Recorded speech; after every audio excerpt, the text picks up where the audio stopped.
ಇವತ್ತು ಈ ವಿಡಿಯೋದಲ್ಲಿ ಮಿಡಲ್ ಕ್ಲಾಸ್ ವರ್ಸಸ್ ವೆಲ್ದಿ ಪೀಪಲ್ದು ಮೈಂಡ್ ಸೆಟ್ ಯಾವ ತರ ಇರುತ್ತೆ, ದುಡ್ಡನ್ನ ಯಾವ ರೀತಿ ಯೂಸ್ ಮಾಡ್ಕೊಂತಾರೆ, ಯಾವ್ದಕ್ಕೆ ಬೆಲೆ ಕೊಡ್ತಾರೆ, ಯಾವ್ದಕ್ಕೆ ಬೆಲೆ ಕೊಡೋದಿಲ್ಲ ಅಂತ ಹೇಳ್ಬಿಟ್ಟು ಈ 7 ವಿಷಯಗಳನ್ನ ನಿಮ್ಮ ಮುಂದೆ ಡಿಸ್ಕಸ್ ಮಾಡೋದಕ್ಕೆ ಇಷ್ಟಪಡ್ತೀನಿ. ಫಾರ್ ಎಕ್ಸಾಂಪಲ್ ರಮೇಶ್ನ 25ನೇ ವಯಸ್ಸಿಗೆ ಅವರ ತಂದೆ 10 ಲಕ್ಷ ದುಡ್ಡನ್ನ ಕೊಡ್ತಾರೆ. ಇನ್ನೊಂದ್ ಕಡೆ ಸುರೇಶ್ ಇರ್ತಾನೆ, ಸುರೇಶ್ ಅವರ ತಂದೆ ಆತನ 25ನೇ ವಯಸ್ಸಿಗೆ 10 ಲಕ್ಷ ರೂಪಾಯಿನ ಕೊಡ್ತಾರೆ. ಸುಮಾರು 5 ವರ್ಷ ಕಳೆದ ನಂತರ ರಮೇಶ್ ಹತ್ರ ಏನಿರುತ್ತೆ, ಒಂದು ಸೂಪರ್ ಬೈಕ್ ಇರುತ್ತೆ, ಬ್ರಾಂಡೆಡ್ ಕ್ಲೋತ್ಸ್ ನ ಹಾಕ್ತಾ ಇರ್ತಾನೆ. ಆತನಿಗೆ ಇಷ್ಟವಾಗಿರುವಂತ ಬಟ್ಟೆ, ಊಟ, ತಿಂಡಿ ಈ ತರ ಒಂದು ಲೈಫ್ ಸ್ಟೈಲ್ ನ ಲೀಡ್ ಮಾಡ್ತಿರ್ತಾನೆ. ಆದರೆ ಎವ್ರಿ ಮಂತ್ ಎಂಡ್ ಗೋಸ್ಕರ ಕಾಯ್ತಾ ಇರ್ತಾನೆ, ಯಾಕಂದ್ರೆ ಸ್ಯಾಲರಿ ಬರಬೇಕು, EMI ಕಟ್ಟಬೇಕು ಅಂತ ಹೇಳ್ಬಿಟ್ಟು. ಇನ್ನೊಂದ್ ಕಡೆ ಸುರೇಶ್ ಏನ್ ಮಾಡ್ತಾ ಇರ್ತಾನೆ, ಒಂದು ಸಿಂಪಲ್ ಕಾರ್ನ ಓಡಿಸ್ತಾ ಇರ್ತಾನೆ, ನಾವು ಒಂದು ನಾರ್ಮಲ್ ಲೈಫ್ ಸ್ಟೈಲ್ ನ ಲೀಡ್ ಮಾಡ್ತಾ ಇರ್ತಾನೆ. ಆದ್ರೆ ಮಂತ್ಲಿ ಸ್ಯಾಲರಿ ಬರೋದಿಕ್ಕೆ ಅವನು ಕಾಯ್ಕೊಂಡು ಕುತ್ಕೊಳ್ಳೋದಿಲ್ಲ, ಯಾಕಂದ್ರೆ ಅವ್ರ ತಂದೆ 10 ಲಕ್ಷ ಕೊಟ್ಟಂತ ದುಡ್ಡನ್ನ ಕರೆಕ್ಟ್ ಪ್ಲೇಸ್ ಅಲ್ಲಿ ಯುಟಿಲೈಸ್ ಮಾಡಿಕೊಂಡು ಅವನು ಇನ್ಕಮ್ ನ ಜನರೇಟ್ ಮಾಡ್ತಾ ಇರ್ತಾನೆ. So this is the difference between middle class versus wealthy people. ಅದರಲ್ಲಿ ಈ 7 ವಿಷಯಗಳನ್ನ ನಾನು ನಿಮ್ಮ ಮುಂದೆ ಡಿಸ್ಕಸ್ ಮಾಡೋದಕ್ಕೆ ಇಷ್ಟಪಡ್ತೀನಿ. Number 1, time. ಇವಾಗ ನಾನು ನಿಮ್ಗೊಂದು ರಿಯಲ್ ಸಿಚುವೇಶನ್ ಕೊಡ್ತೀನಿ, ನೀವು ಗೆಸ್ ಮಾಡಿ ಏನ್ ಮಾಡ್ತಾರೆ ಯೂಶುವಲಿ ಈ middle class versus wealthy people ಅಂತ ಹೇಳ್ಬಿಟ್ಟು. ಈಗ ಒಬ್ರು ಡಾಕ್ಟರ್ ಇರ್ತಾರೆ, ಡಾಕ್ಟರ್ದು ಪರ್ ಅವರ್ ಫೀಸ್ ಬಂದು 5,000 ರೂಪಾಯಿ ಇರುತ್ತೆ. ಅವರು ವೀಕೆಂಡ್ ಅಲ್ಲಿ ಎಲ್ಲೋ ಹೊರಗಡೆ ಹೋಗ್ಬೇಕಾಗಿರುತ್ತೆ, ಅವ್ರ ಕಾರ್ ಇನ್ನೂ ಕ್ಲೀನ್ ಆಗಿರೋದಿಲ್ಲ. ಅವಾಗ ಡಾಕ್ಟರ್ನೇ ಖುದ್ದಾಗಿ ನಿಂತ್ಕೊಂಡು ಕ್ಲೀನ್ ಮಾಡಬೇಕಾ ಅಥವಾ ಕ್ಲೀನ್ ಮಾಡೋರಿಗೆ ಕೊಡಬೇಕಾ? ಇವಾಗ middle class versus wealthy people ಯಾವ ತರ ಥಿಂಕ್ ಮಾಡ್ತಾರೆ ಅಂದ್ರೆ, ಮಿಡಲ್ ಕ್ಲಾಸ್ ಅವರು ಯಾವ ತರ ಥಿಂಕ್ ಮಾಡ್ತೀವಿ ಅಂತಂದ್ರೆ, ಅಯ್ಯೋ ಬೇರೆಯವ್ರಿಗೆ ದುಡ್ಡು ಕೊಡೋದೇನು, ಅಲ್ಲಿ 300-400 ರೂಪಾಯಿ ಅಥವಾ 1,000 ರೂಪಾಯಿ ಖರ್ಚು ಮಾಡೋದೇನಕ್ಕೆ, ನಾವೇ ಕ್ಲೀನ್ ಮಾಡೋಣ ಅಂತ ಹೇಳ್ಬಿಟ್ಟು ನಾವು 1 or 2 ಅವರ್ಸ್ ಒಳಗಡೆ ಅದನ್ನ ಕ್ಲೀನ್ ಮಾಡಿ ಎಲ್ಲನೂ ಸೆಟಪ್ ಮಾಡಿ ಬಿಡ್ತೀವಿ. ಆದರೆ ರಿಚ್ ಪೀಪಲ್ ಅಥವಾ ವೆಲ್ದಿ ಪೀಪಲ್ ಆ ಥರ ಥಿಂಕ್ ಮಾಡೋದಿಲ್ಲ. They respect there time. ಯಾಕೆ ಆ ಟೈಮ್ನ ರೆಸ್ಪೆಕ್ಟ್ ಮಾಡ್ತಾರೆ ಅಂದರೆ, ಆ ಟೈಮಲ್ಲಿ ಅವರು ಸ್ಕಿಲ್ನ ಕಲಿಬೋದು, ಒಂದು ಬಿಸ್ನೆಸ್ನ ರನ್ ಮಾಡ್ಬೋದು, ಒಂದು ರಿಲೇಷನ್ಶಿಪ್ನ ಬಿಲ್ಡ್ ಮಾಡ್ಬೋದು, ಇನ್ನೊಂದು ಒಳ್ಳೆ ನೆಟ್ವರ್ಕಿಂಗ್ನ ಬಿಲ್ಡ್ ಮಾಡ್ಕೊಬೋದು.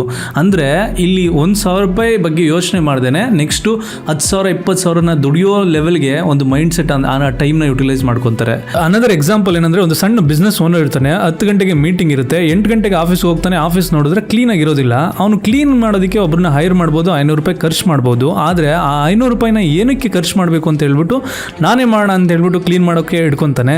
ಅದು 1 or 2 ಅವರ್ಸ್ ಹೋಗುತ್ತೆ, ಕ್ಲೈಂಟ್ ಅಲ್ಲಿಗೆ ಬರ್ತಾರೆ, ನೋಡ್ತಾರೆ, ಮೀಟಿಂಗ್ ಕ್ಯಾನ್ಸಲ್ ಆಗುತ್ತೆ. ಅವನು 500 ರೂಪಾಯಿ ಉಳ್ಸಕ್ಕೆ ಹೋಗಿ ಸುಮಾರು 50,000 ರೂಪಾಯಿ ಇರುವಂತ ಒಂದು ಅಪಾರ್ಚುನಿಟಿನ ಕಳ್ಕೊಂತಾನೆ. ನೋಡಿ ಇಲ್ಲಿ ಮೈಂಡ್ ಸೆಟ್ ಯಾವ ತರ ವರ್ಕ್ ಆಗುತ್ತೆ ಅಂದ್ರೆ, ದುಡ್ಡಿಗೆ ನೀವೆಷ್ಟು ಬೆಲೆ ಕೊಡ್ತೀರೋ ಅದಕ್ಕಿಂತ ಜಾಸ್ತಿ ಬೆಲೆ ಟೈಮಿಗೆ ಕೊಡಬೇಕು. ಯಾಕಂದ್ರೆ ಟೈಮ್ ಒಂದು ಸಲ ಹೋಯ್ತು ಅಂದ್ರೆ ಮತ್ತೆ ತಿರುಗಿ ಬರೋದೇ ಇಲ್ಲ. Number 2, asset. ಇಬ್ರು ಅಕ್ಕಪಕ್ಕದ ಮನೆಯವರು ಇರ್ತಾರೆ, ಒಂದೇ ಕಂಪ್ನಿಗೆ ಹೋಗ್ತಿರ್ತಾರೆ, ಅವ್ರಿಗೆ 5 ಲಕ್ಷ ಬೋನಸ್ ಬರುತ್ತೆ. ಅದರಲ್ಲಿ ಒಬ್ಬ ವ್ಯಕ್ತಿ ಲಕ್ಸುರಿ SUV ನ ಬೆಲೆ ಖರ್ಚು ಮಾಡೋಣ ಅಂತ ಹೇಳ್ಬಿಟ್ಟು ಸ್ಪೆಂಡ್ ಮಾಡ್ತಾನೆ. ಇನ್ನೊಬ್ಬ ಏನ್ ಮಾಡ್ತಾನೆ, ನನಗೆ ಅಸೆಟ್ ಜನರೇಟ್ ಮಾಡುವಂತ ಒಂದು ಕ್ಯಾಶ್ ಫ್ಲೋ ಜಾಗಕ್ಕೆ ಇನ್ವೆಸ್ಟ್ ಮಾಡೋಣ ಅಂತ ಹೇಳ್ಬಿಟ್ಟು ಇನ್ವೆಸ್ಟ್ ಮಾಡ್ತಾನೆ. ಸುಮಾರು 5 ವರ್ಷ ಕಳೆದ ನಂತರ ಮೊದಲು SUV ತಗೊಂಡಲ್ಲ ಆ ವ್ಯಕ್ತಿ ಇನ್ನು EMI ನ ಕಟ್ತಾ ಇರ್ತಾನೆ. ಅದರ್ ಪರ್ಸನ್ ಆಲ್ರೆಡಿ ಇನ್ಕಮ್ ನ ಜನರೇಟ್ ಮಾಡ್ತಾ ಇರ್ತಾನೆ. That's the difference between wealthy versus poor mind set ಅಂತ ಹೇಳ್ತಾರೆ.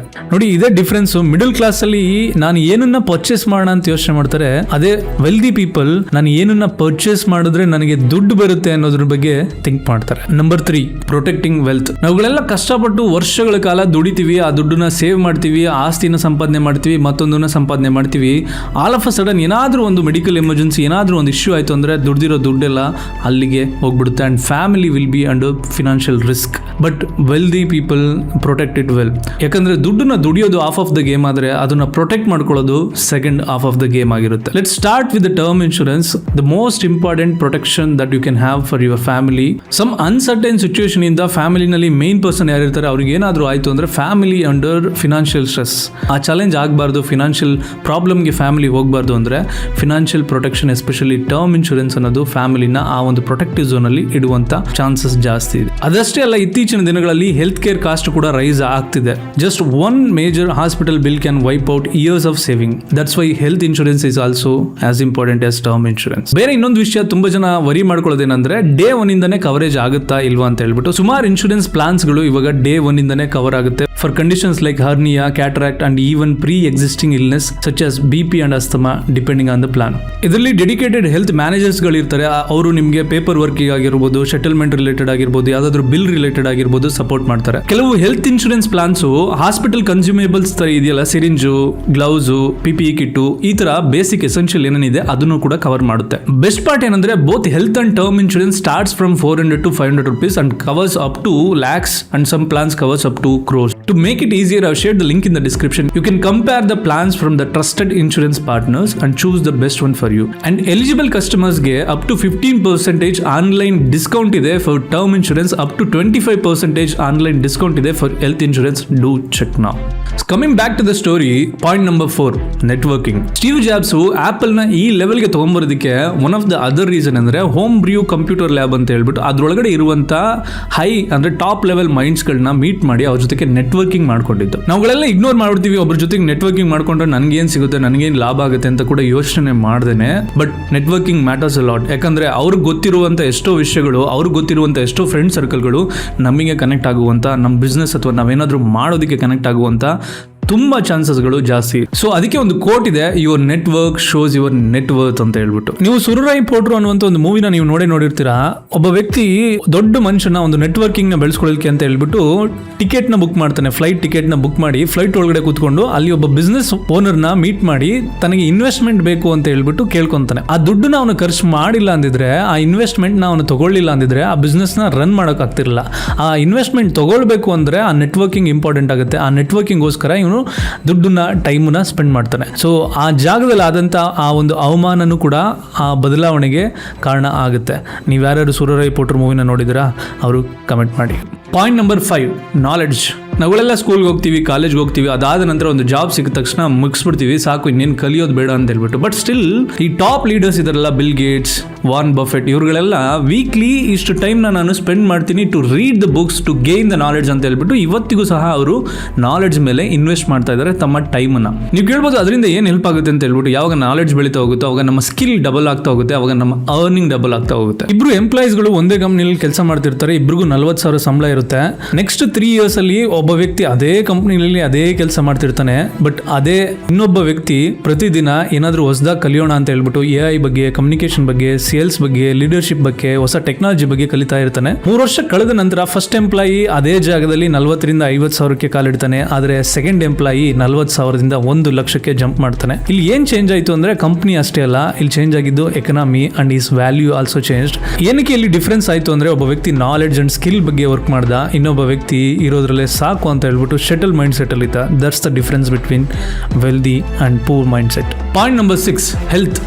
ತುಂಬ ಜನ ದುಡ್ಡು ದುಡಿಯುವಂಥ ಒಂದು ದಾರಿನಲ್ಲಿ ಹೋಗಿ ಹೆಲ್ತ್ ಬಗ್ಗೆ ಕನ್ಸರ್ನ್ ಇಲ್ದಂಗೆ ಹೆಲ್ತ್ ಬಗ್ಗೆ ಇಗ್ನೋರ್ ಮಾಡ್ತಾ ಮುಂದೆ ಹೋಗ್ತಾರೆ. ಅಷ್ಟೊಂದು ದುಡ್ಡು ದುಡಿದ ನಂತರ ಹೆಲ್ತ್ ಹಾಳಾದ ಮೇಲೆ ಅದೇ ದುಡ್ಡನ್ನು ಖರ್ಚು ಮಾಡಿ ಕಳ್ಕೊಂಡಂಥ ಹೆಲ್ತನ್ನ ಮತ್ತೆ ವಾಪಸ್ ಪಡ್ಕೊಳ್ಳೋದಕ್ಕೆ ಪ್ರಯತ್ನ ಪಡ್ತಾರೆ. ಸೊ ಅದಕ್ಕೆ ಲೈಫ್ ಸ್ಟೈಲಲ್ಲಿ ಸ್ವಲ್ಪ ಹೆಲ್ತ್ ಬಗ್ಗೆ ಕನ್ಸರ್ನ್ ಇರೋದು, ಕಾಳಜಿ ಇರೋದು ತುಂಬಾ ಇಂಪಾರ್ಟೆಂಟ್. ಎಕ್ಸಸೈಸ್ ಆಗಿರ್ಬೋದು, ಪ್ರಾಪರ್ ಡಯಟ್ ಆಗಿರ್ಬೋದು, ಪ್ರಾಪರ್ ಸ್ಲೀಪ್ ಆಗಿರ್ಬೋದು, ಇದೆಲ್ಲ ತುಂಬ ಇಂಪಾರ್ಟೆಂಟ್ ಆಗುತ್ತೆ to be wealthy. That's why there is a quote, health is wealth ಅಂತ. Point number 7, keeping more. ನಾವುಗಳೆಲ್ಲ ದುಡಿತೀವಿ, ಟ್ಯಾಕ್ಸನ್ನು ಕಟ್ತೀವಿ, ಆದರೆ ಅದರಿಂದ ಏನು ಬೆನಿಫಿಟ್ ತೊಗೊತಾ ಇದ್ದೀವಿ, ದುಡ್ಡನ್ನು ಹೇಗೆ ಸೇವ್ ಮಾಡ್ತಾ ಇದ್ದೀವಿ, ಎಲ್ಲಿ ಖರ್ಚಾಗ್ತಿದೆ, ಎಲ್ಲಿ ಕರೆಕ್ಟಾಗಿ ಯುಟಿಲೈಸ್ ಆಗ್ತಿದೆ ಅಂತ ಹೇಳ್ಬಿಟ್ಟು ಒಂದು ಕಣ್ಣನ್ನು ಇಟ್ಟಿಲ್ಲ ಅಂದರೆ ನಾವು ದುಡ್ದಿರೋ ದುಡ್ಡೆಲ್ಲ ಎಲ್ಲಿಗೆ ಹೋಗ್ತಿದೆ ಅಂತ ಹೇಳ್ಬಿಟ್ಟು ಒಂದು ದಿನ ಕುತ್ಕೊಂಡು ಲೆಕ್ಕ ಹಾಕೋಕ್ಕೂ ಕೂಡ ಆಗೋದಿಲ್ಲ. ಅದೇ ಕಾರಣಕ್ಕೆ ಇವರೆಲ್ಲ ಏನು ಮಾಡ್ತಾರೆ, ಪ್ರಾಪರ್ CA ಜೊತೆಗೆ ಅಥವಾ ಪ್ರಾಪರ್ ಟ್ಯಾಕ್ಸೇಷನ್ ಮಾಡಿದ್ರೆ ಏನಿರುತ್ತೆ, ಅದರಿಂದ ಬೆನಿಫಿಟ್ ಏನಿರುತ್ತೆ, ಎಲ್ಲಿ ಇನ್ವೆಸ್ಟ್ ಮಾಡಬೇಕು, ಎಲ್ಲಿ ಇನ್ವೆಸ್ಟ್ ಮಾಡಬಾರ್ದು, ಈ ಥರ ಎಲ್ಲ ತುಂಬ ಪ್ಲಾನ್ ಮಾಡ್ಕೊತಾರೆ. ಆ್ಯಂಡ್ ದುಡ್ಡನ್ನ ಪ್ರೊಟೆಕ್ಟ್ ಮಾಡ್ಕೊತಾರೆ, ದುಡ್ಡನ್ನು ದುಡಿಯೋದಕ್ಕೆ ಬಿಡ್ತಾರೆ.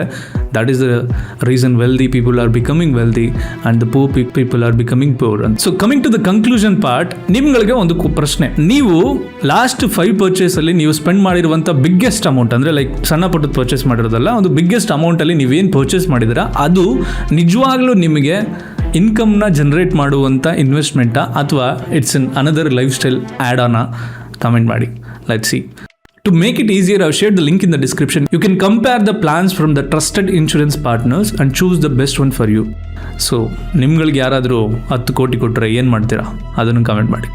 ಈ ವಿಡಿಯೋನ ನೀವೆಲ್ಲ ಫ್ರೆಂಡ್ಸು ಮತ್ತು ಫ್ಯಾಮಿಲಿಗೆ ಶೇರ್ ಮಾಡಿ. ಈ ಥರ ವೀಡಿಯೋಸ್ಗಳನ್ನ ನೋಡಬೇಕು ಅನ್ಸಿದ್ರೆ ಸಬ್ಸ್ಕ್ರೈಬ್ ಮಾಡೋದನ್ನು ಮಾತ್ರ ಮರಿಬೇಡಿ. ನೆಕ್ಸ್ಟ್ ವಿಡಿಯೋದಲ್ಲಿ ಸಿಗೋಣ. ಅಲ್ಲಿವರೆಗೂ ಪೀಸ್.